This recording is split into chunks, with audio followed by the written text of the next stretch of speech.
Бәріне сәлем, бүгін худиді тігеміз. Выкройкаларын бәрі дайындадық. Енді тігіске кірісеміз. Ең біріншісін қалтадан бастаймыз. Қалтадан бастағанда алдыңғы жағына мынау қалтаны тігер алдында қалтаны обработка жасаймыз. Бүгін оверлокпен жұмыс істейтінді көрсетсем, қалай жұмыс істейміз. Оверлоктың түрлері көп. Бізде производственный оверлок. Сондықтан педалі на жерде ножной. Педалі аяқпен басамыз. Қолмен на жерде басатын түк жоқ. Сондықтан аяқпен педальді басамыз. Мынау көтеріледі, оны кейін түсіндіріп көрсетеміз.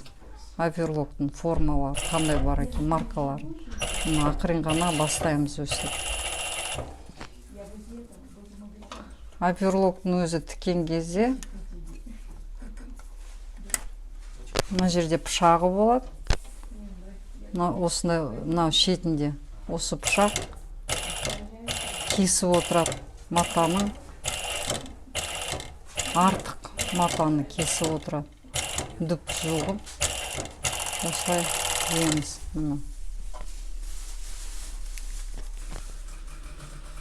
Шоф осындай болады. Түзу.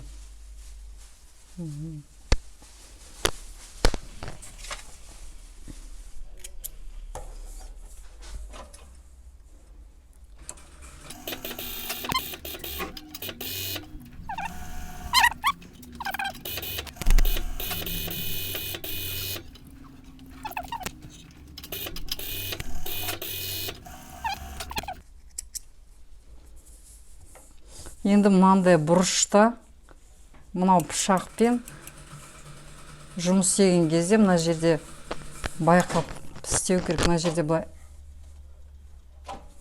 басамыз, бірақ мына жерге келгенде мынаны осы бұрып тігеміз.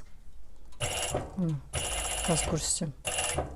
Мына жерге пышақтың ұшы келді ғой. Ол кезде аламыз да мынаны өстіп. Осылай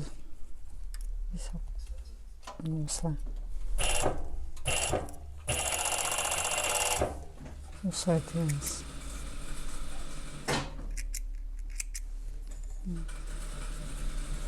Осылай болады. Мына жақта аударамыз сол жаққа. Пышақ, мына жерде ине мына жерде болса, мына жерде, ине мына жерде ғой. Пышақтың ұшы мына жерде. Ине жеткенше пышақ кесіп тастайды уже. Сондықтан мынаны бұрып осылай дайындап қою керек. Өстіп.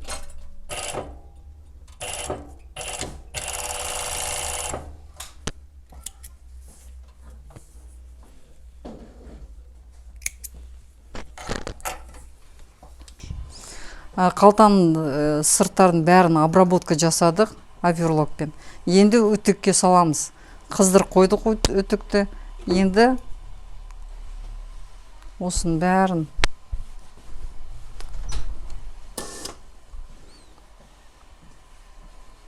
өстіп шеттерін бәрін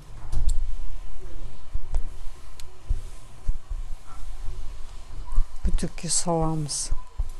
Енді мынау шеттері, мынау бұрышты сұрайды. Не үшін осылай қалтаның осында бұрышы болып тұрады? Міне осылай бүктейміз, сонда обработка осындай болады. Сондықтан мынау пішкен кезде мынау бұрышты сол үшін шығарады. Осылай домаламыз шыға келеді. Осының бәрін осылай алып үтікке басу керек. Ақырын асықпай өсіп осылай домалатып саламыз.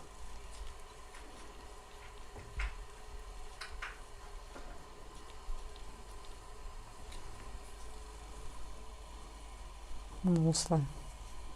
асықпай өстіп саламыз.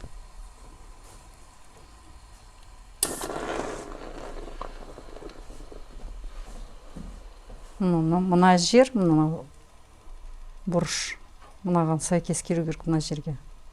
Осы. Мынаның бәрін өстіп домалатып басамыз.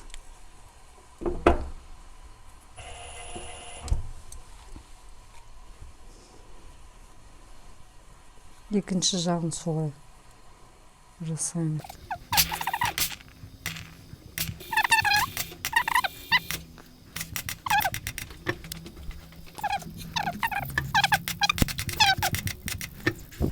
Сіздер бұрыннан бері тікпесеңдер, осындай паутинка деген болады, мата. Осындай жұқа паутинка. Клей, бұл клей. Осындай клеймен фиксировать етуге болады мынандай нелерін, мынандай жерлерді. Тіккен кезде сонда жеңіл болады. Осы алып, осындай жұқа қылып кесуге болады, осылай. Бүктеп өстіп. Қазір көрсетем қалай жасауға болатын. Мына жерде жұқа болып, осылай астына саласыздар арасына. Өстіп. Осылай. Бірақ шығып тұрмау керек.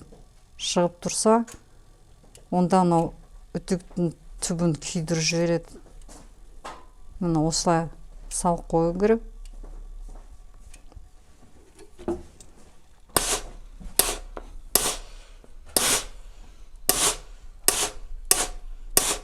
Осылай басса, клейленеді. Клейленгеннен кейін уже тіккен кезде мынаны шетіні қазір тігеміз ғой, сол кезде қозғалмайды. Сол үшін жеңіл. Мынаны клеить етпесек, жабыстырмасақ, онда мынау қозғалаттағы тіккен кезде мынау бір жағына шығып кетеді, немесе қысылып қалады мынаны шофтары. Сондықтан осындай клеить етіп, фиксировать еткен дұрыс бұндай жерлер. Осылай өтектелген жерден. Сол ұзыннан саламыз ақырын, асықпай. Шығып тұрғанда алып тастау керек. Өстіп.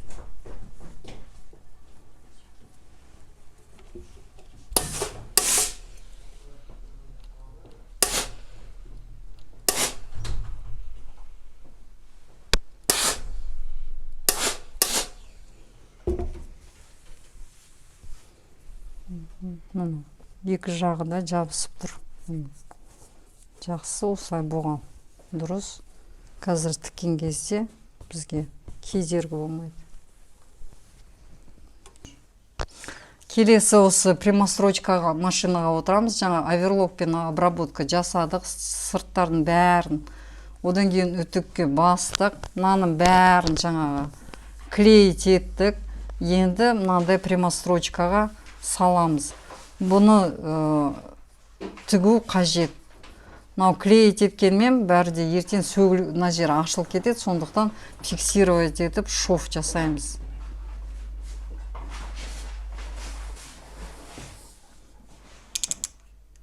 Бұндайда енді кішкене шакты үлкендеу жасаймыз. 3-тен 4-ке көтереміз. Шак деген осындай жерде машинканың шак болады. 1, 2, 3, 4, 5-ке дейін. Әр машинкада әр түрлі болады. Бұл машинкада 5-ке дейін келеді. Мен 4-ке қойып, осы мен тігем қазір. Шактың үлкендігі 4-ке қоям. Менде фиксатор бар машинкада, сразу фиксирует автоматически. Мынандай жерде мен 3-4 миллиметр қалдырып отырмын. Мына жердегі мына шеті, сыртқы жағы. Маған мына жерде көрініп тұр, білінеді. Сондықтан мына шетіне жеткізбей мен шов жасаймын. осы жақта где-то 2-3 миллиметр алып қап, мынаған қарап отырып тігем.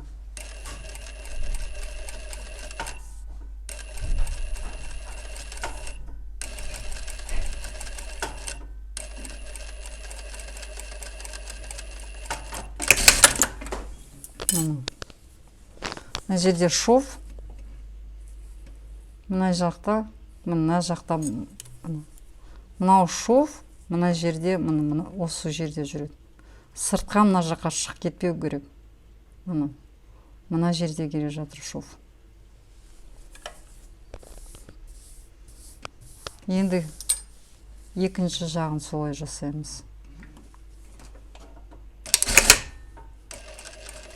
Тоже вот, мына жерде 2-3 миллиметр ұстап отырамыз. Осылай.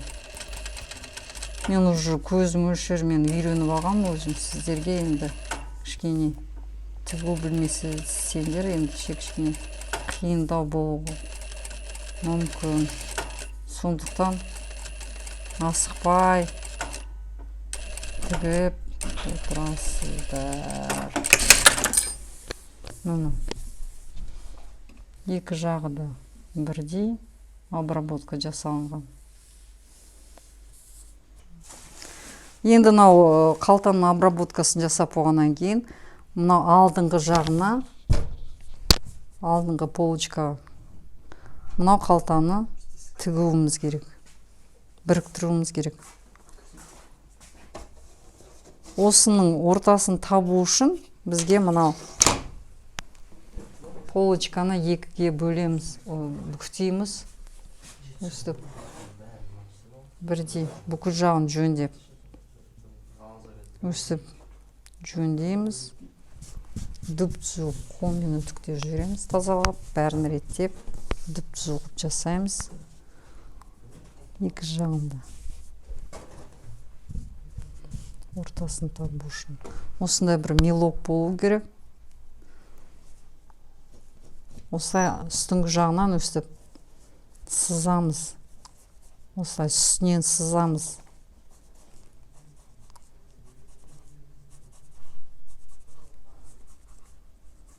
Үстінен жүргізсек осындай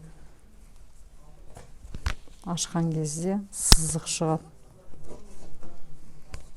Сол сызықты содан кейін линейкамен дополнительно сызамыз.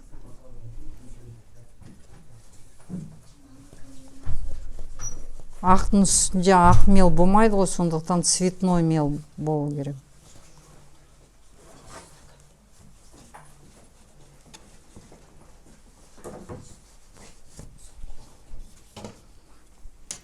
Көрініп тұр ма? Енді мынау қалтаны аламыздағы екіге бүктеп,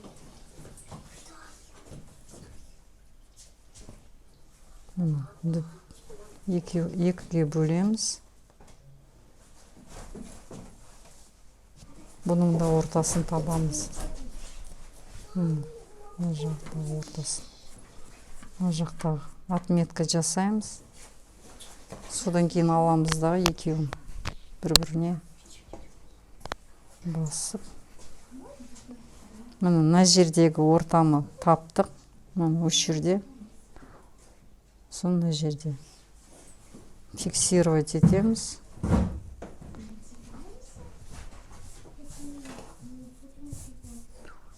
Осылай көреміз. Екі жағы да бірдей болу керек ол үшін бізде.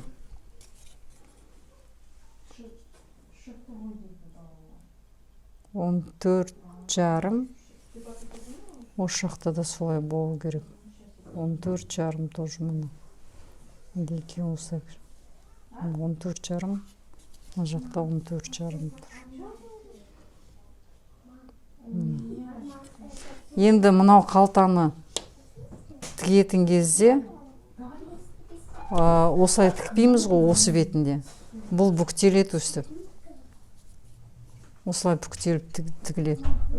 Сондықтан мына жерде аламызда сызамыз. Мынау қалтаның бойымен прям сызамыз. мынаны сызып болғаннан кейін мынау екі шетін отметка жасаймыз, мынау екі шетіне.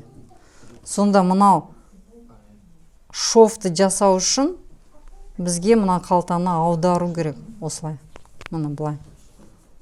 Внутренний шов болатын жерде ішкі жағынан тігеміз. Сондықтан іш жағын табу үшін бізге мынаны осылай бүктеп, осылай мына жағын табу керек. Мына осылай. Сондықтан мынаны көреміз, неше миллиметрге түскен. 2 сантиметрге төмен түседі осы жерде. 2 сантиметр түскеннен кейін мына жақта отметка жасаймыз. 2 сантиметр мына жақта түскеннен кейін бұл жаққа да отметка жасаймыз.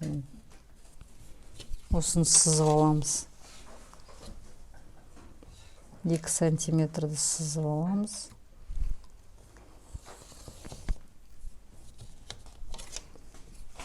Шетіндегіні осылай сызамыз.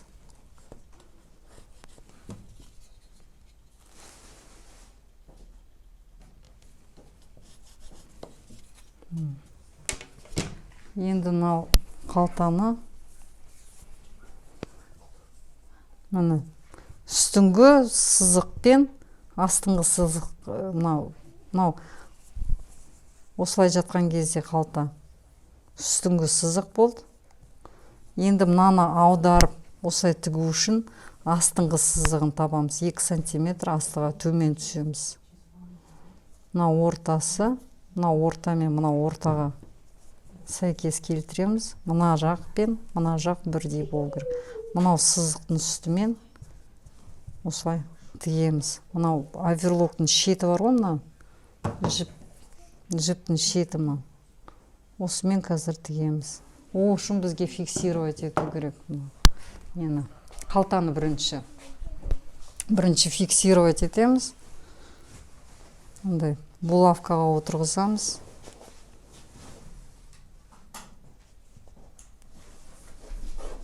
Мен булавкаға отырғызам, сіздер бұрын тікпеген болсаңдар, онда көктеп алғандарыңыз дұрыс болады. Мынандай шетпен 0,6-0,7 миллиметр алу керек осы жерден. 6-7 миллиметр. Мынау қалта енді осы жақта болғаннан кейін, мынау етек жақ қой енді. Машинкаға саламыз. Жаңа айттым ғой, мынау строечка, мына жерде жіп, оверлоктың жібі бар ғой, содан сәл 1 миллиметр биіктеу аламыз.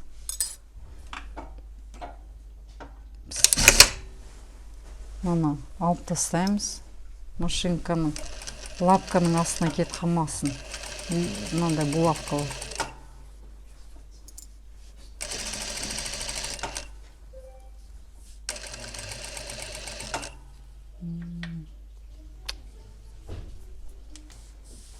Келесі енді мынау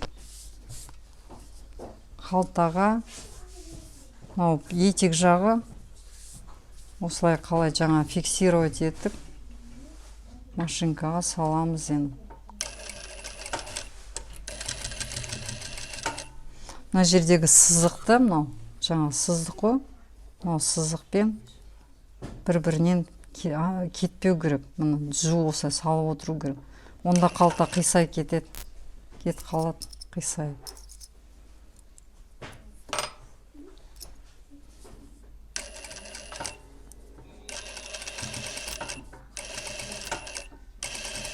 Мына жерде миллиметр, мына шовтан миллиметр ине осылай түсіп тұрады, келе жатқан кезде көресіздер.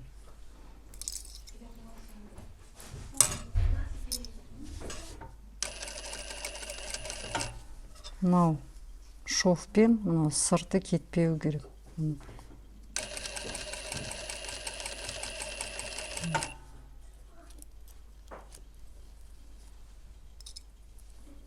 мынау сызық, фиксировать етіп қой қалтаның шетімен мынаны бірге түсіп тұру керек. Мына жақтағы сызық бәрі бірге келіп тұру керек.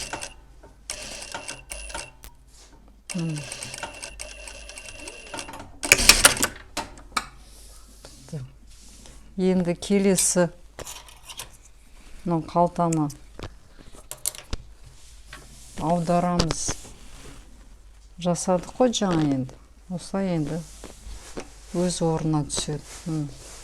Етекпен бірдей болады ұзындығы. Мына жаңағы фиксировать етті қой үстіңгі жақпен бәрі келіп тұр мына жерде. Келесінен шов, сыртқы шов болады. Сыртынан тігеміз енді. Ана аудардық қой қалтаны. Енді өстіп сыртынан тігеміз. Мына осылай саламыз. Лапканы өстіп қоямыз. Лапканы қойған кезде мынау ине миллиметр ғана. Миллиметр мынау сыртынан өстіп миллиметр ғана жүргіземіз. 1 миллиметр. Фиксируется.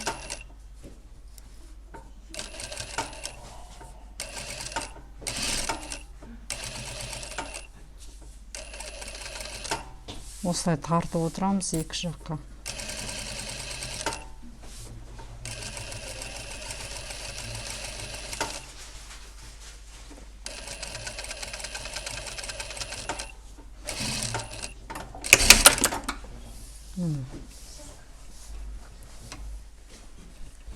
Миллиметр. Сыртынан тек қана 1 миллиметрдей саламыз. Енді келесі екінші строчка болу керек қасында. Шетінен бастаймыз. Мынау шов, мынау лапканың мына шетіне тиіп тұру керек. Мынау шов, мынау лапканың шетіне келіп тұру керек. Осылай дүп түсіп тігеміз.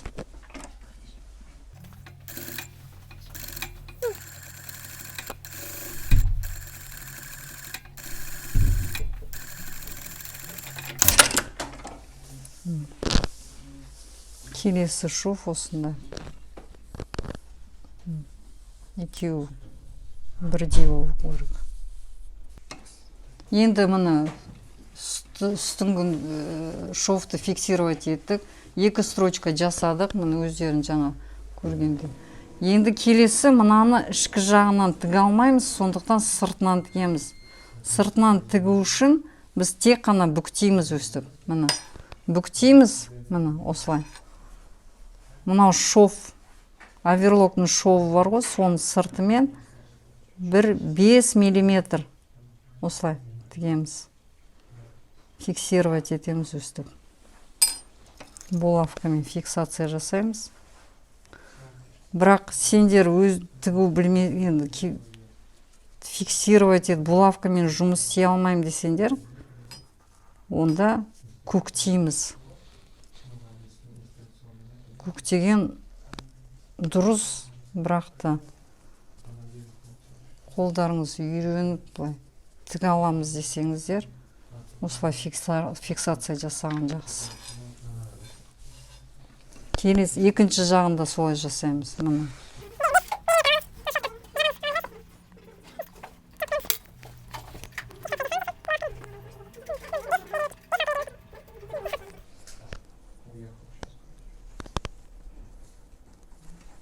Осылай фиксировать етіп қоямыз.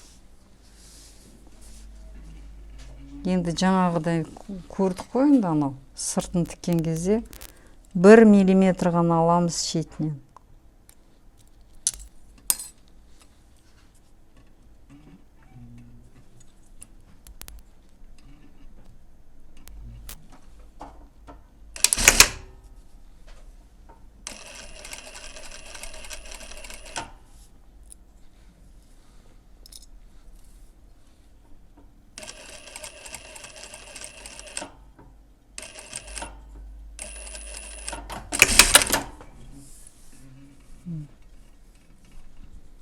Миллиметровый шов.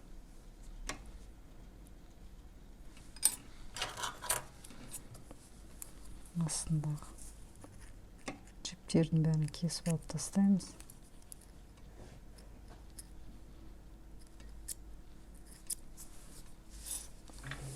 Екінші шов қалай жаңа көрсеттім ғой, солай.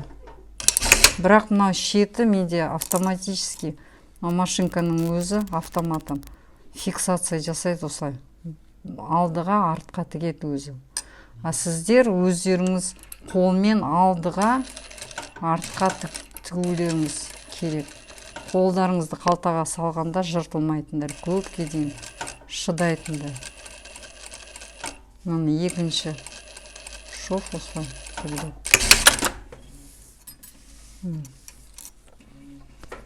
Екі шов осылай қалай тігілді, сол жаққа да осылай тігеміз. Келесі екінші жағын солай тігеміз.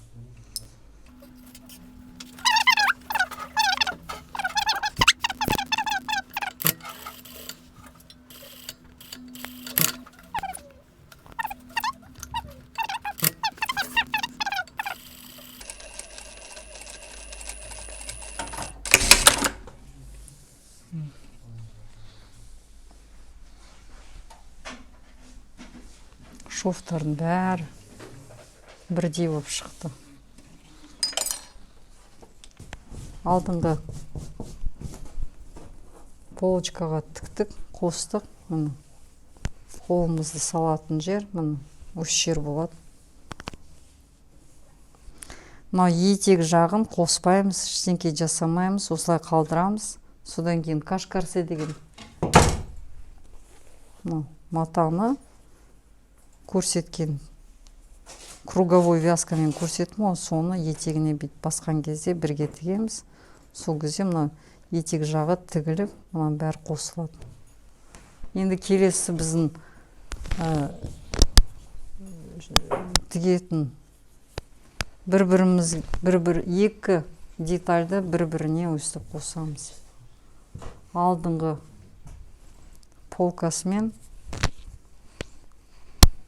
артқы жағын бір-біріне өстіп бетпе-бет осылай саламыз.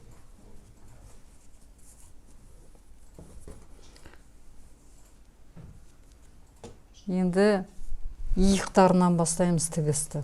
Екі иығын қосамыз. Прямо строчкаға саламыз, содан кейін барып уже оверлокқа басамыз. Оверлокпен тіккеннен кейін қайтадан сыртқы шовты жасаймыз. Сосын фиксация жасап болғаннан кейін уже екі жеңін қосамыз. Екі иықтарын жаңа көрсеткен кейін екі иығы осы жағын, содан кейін мына жағын тігеміз. Бірінші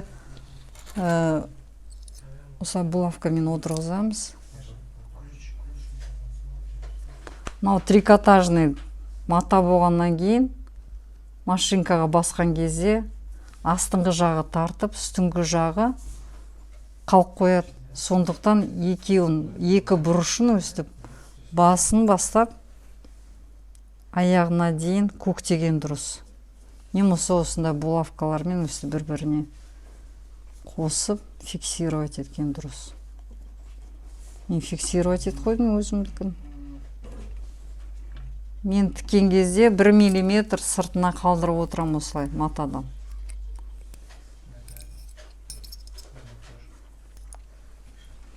Оверлокқа салған кезде сонда дұрыс болып шығады мына жерде. Шетінде 1 мм, 1-2 мм қалдырам мен. Фиксатормен де.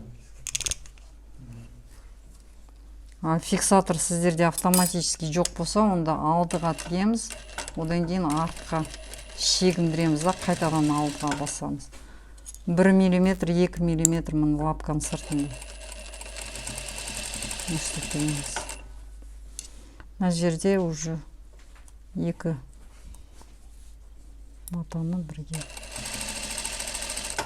өстіп қолымызбен жөндеп бәрін Дүп жуып астыңғы үстіңгі иықтың мына бұрыштар келіп тұру керек.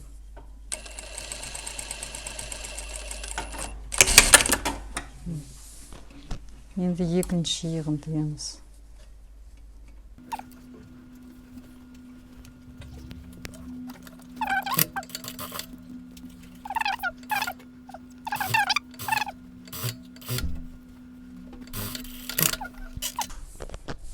Прямо строчкамен жаңа өттік. Енді оверлокқа тігеміз.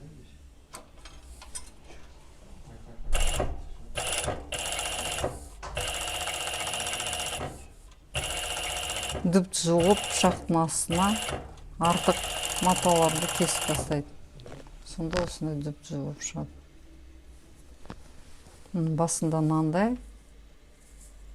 Одан кейін оверлоктан кейін осындай тап-таза шов шығады.